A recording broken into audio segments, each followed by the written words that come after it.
Composting. Agitator.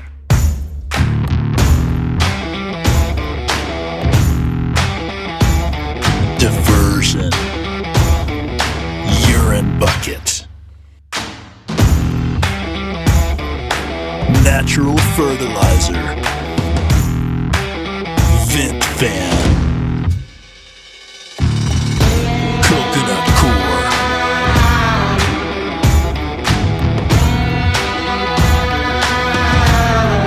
All natural.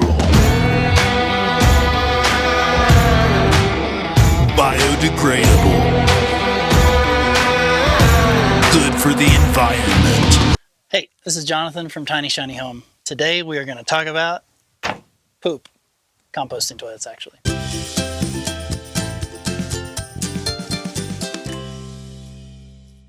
This is a Nature's Head composting toilet. We have had this for over 3 years.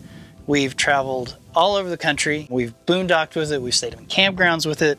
So I feel like we have a really good sort of big picture understanding of how it works and what it's good for and what it's not so good for, and what some of the limitations are. And we bring a unique perspective because we're a family of 6 all using this, which is a little problematic, which we'll get into later. So if you don't know how a composting toilet works, it's actually really simple. When you lift up the lid, there is a way to open up a compartment to get to the solids container, which is back here, and then this is the liquids container. You do have to sit down when you go to the bathroom, even dudes, yes, you gotta sit down. But what it does is it diverts the urine into the urine bucket and the solids into the solids bucket. And so, believe it or not, when those two things stay separated, they don't become toxic. It's when they mix together, that's when it becomes sewage. So that's really the simplest explanation, is it just keeps them separate, that's it. Now, we will get into a little bit more about the composting side, because this is just a big old bucket of pee that you gotta go dump somewhere. But this is, you can't just put your solids in here, so you have to have an agent that goes with it. We prefer coconut core. You're supposed to break it up and mix it up to about halfway, and then when you put it in there, there's an agitator over on the side that you turn, and there's a bar inside, and it kind of mixes everything up. Now, something that we want to make sure we explain out of the gate is that a composting toilet doesn't actually compost your stuff. It just starts the process. So the name is a little misleading, and some people have real issues with that. But I think it's important to understand that you can't take what's been in here for a few weeks and go dump it on your garden and expect it to be like compost that you can actually grow stuff with.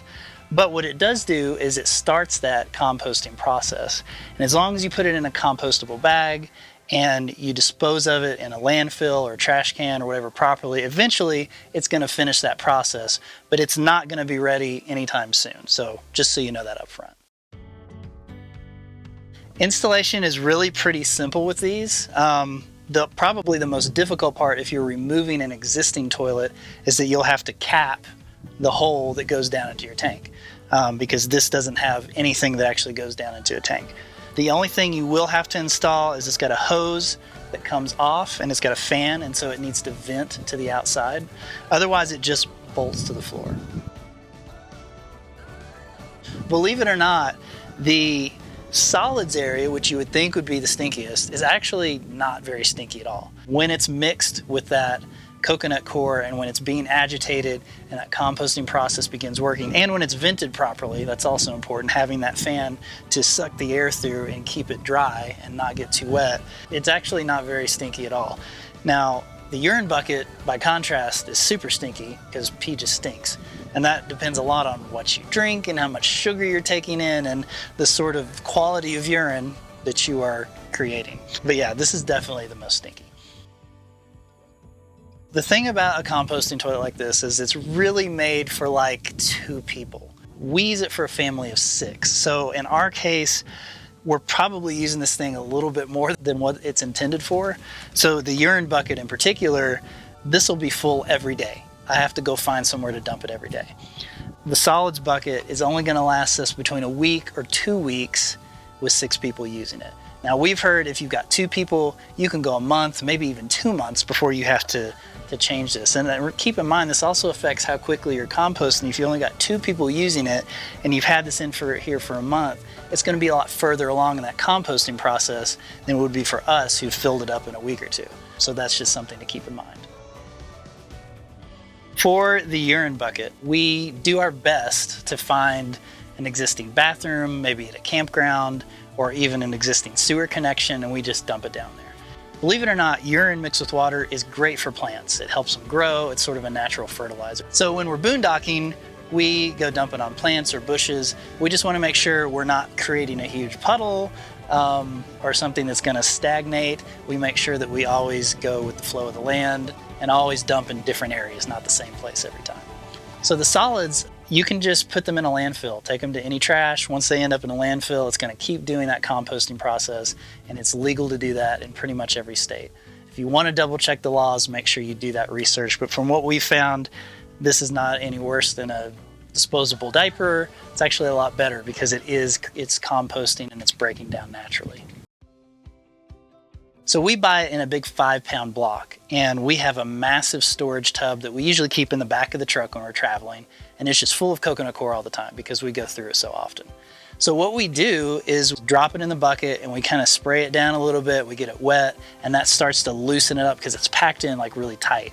And then we usually take like an ice pick or some other kind of tool and we start to break it up, and we just kind of use our hands and a little more water and we just break it until it's like a really fine consistency.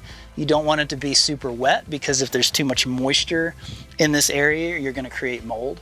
You want to keep it to where it's kind of like fine dirt. It's really easy to work with. And once you do that, then it's just a matter of having it on hand, scooping it in here once you clean it out, and you're ready for the next load. So, bad experiences. Once we tried to put peat moss in the solids area, and it was terrible. It got mold super fast. It was super wet and just really gross. So we prefer coconut coir. Other than that, it's just dumping the pee bucket every day is a huge pain in the butt. So if we're in a campground, the composting toilet is off limits. So we always tell the kids, you just go to the bathhouse. That really helps simplify things when we're in a campground because you don't want to have to try to find somewhere to dump the pee bucket. You don't want to have to be changing this out in the middle of a campground. People kind of look at you weird. So we just try to use the bathrooms when we're in a campground. So there are a lot of trade-offs with a composting toilet. We really love it because it allows us to not have a black tank, which means that we don't have to find dump stations nearly as often. It means that we were able to double our gray storage by turning that black tank into a gray tank. We just don't have to deal with the poo pyramid that happens down in those black tanks. Now, that being said, with 6 people, we've already talked about some of the cons. We've talked about how you have to dump the urine bucket every day and you have to change this out and clean it every week or 2. So it's hard to tell. I mean, I wouldn't go back and put a black tank in the Airstream now, and I'm happy with the decision that we made. But it is important to know, like, if you're going to be in campgrounds a lot, you probably don't need a composting toilet. If you want to boondock a lot and be off-grid, it's probably a good investment. The one thing we would do differently, though, if we had to do it all over again, is we would plumb the urine bucket into the gray tank so that we could just let that out with our gray water. So cleaning it, we're not going to show you too much here because nobody wants to see all that, but I'm going to give you sort of the basic steps for how you want to clean this. So when I clean it, I set it up on the tailgate. I do a couple of things. I get a roll of paper towels to clean it with. I get a trash bag to throw the paper towel trash in. And then I set a couple of paper towels down here because I'm going to take this top off and flip it over and make sure I clean it on the underside of it and then flip it over and clean it on the top.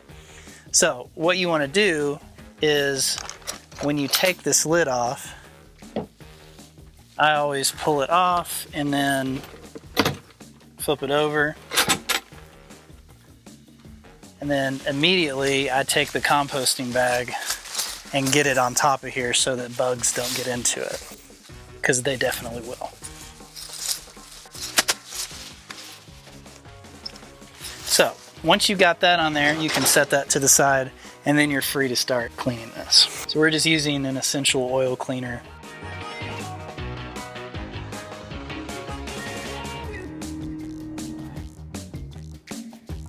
Usually every other time that we clean this, I have to get in and pull these off, and there's some little filters in there. One of these is an opening and one of these has a fan. And so basically you have the tube that goes to the outside of your trailer. There's a fan on this side and a filter, and there's a filter on this side. And so when the fan turns on, it pulls the air through this hole, it circulates the air down inside the box, and then it sucks the moisture out and the smell too.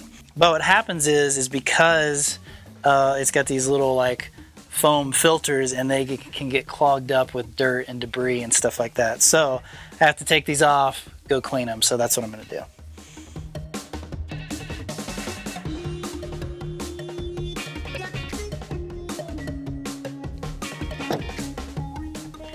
So this one isn't too bad, but you can kind of see it's got some stuff in it. It's usually the fan side that's the worst though.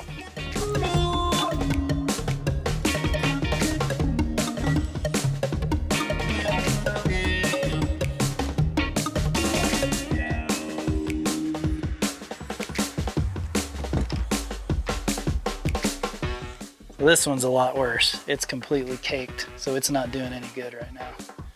So you can pop this off and then take the little filter out and go clean it.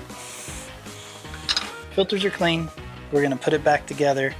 The one thing I have run into putting these back together, when you screw this back in, if you tighten these screws too tight into this, it actually puts too much pressure on the fan and it won't spin when you plug it back in. So you have to like just kind of barely go in with it. It's very touchy, just so you know.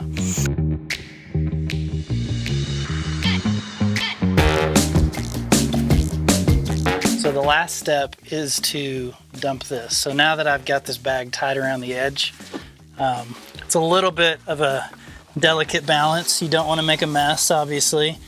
So I usually start it and then release some of the air pressure here so the rest of it can fall in. And then I usually have to kind of bang on it to get the rest to come out.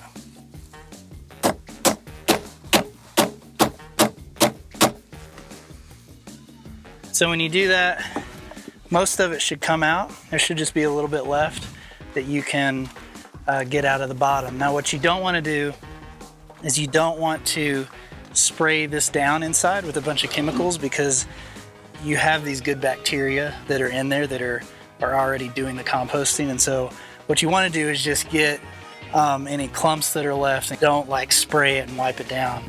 Just make sure that it's not super gross in there. Unless you end up with a fly problem, then it might be time to really spray it down and get it cleaned out, so you make sure none of those eggs or anything are in there. But otherwise, if you've composted properly, the inside of this should actually be pretty dry, and there shouldn't be stuff all over the walls or all over everything else. Like, it should be pretty easy to dump out. When we had that issue with peat moss, there were definitely like flies happening in here, and it was really gross. So we had to really take time, and I think we even bleached it. Like, we just started over from scratch. We cleaned everything as good as we could. But you shouldn't hardly ever have to do that if you've got the right amount of coconut coir mixture and the right amount of solids, and you're agitating it and you're cleaning it on schedule. You're not waiting too long. It should be okay. So now that we got this cleaned out, we're ready to put more coconut coir in. If you look here, this is what your consistency should be like. So yeah, it's broken up, but it's not really wet. It's nice and dry. Doesn't stick to your hands. Not too much. So we just have a scoop that helps us transfer it. So what you want to do is you want to put enough in here until your agitator bar is covered. And so that's about 2-gallon Ziploc bags worth. The only thing I don't like about this is whenever it's windy, stuff just blows everywhere and it makes such a mess. And it's so fine that there's really just not anything you can do about it. You can see the flies are swarming here, so I'm trying to get this done as quickly as I can so nothing gets in there. So that's right at the top of the agitator.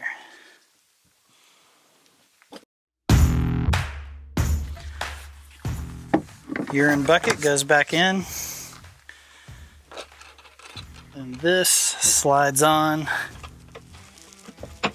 which is always a little bit tricky to do when it's not full anymore and it doesn't have any weight. It kind of wants to move while you do it. And then just close it back. So inside, you'll obviously want to clean the ground under where you put it.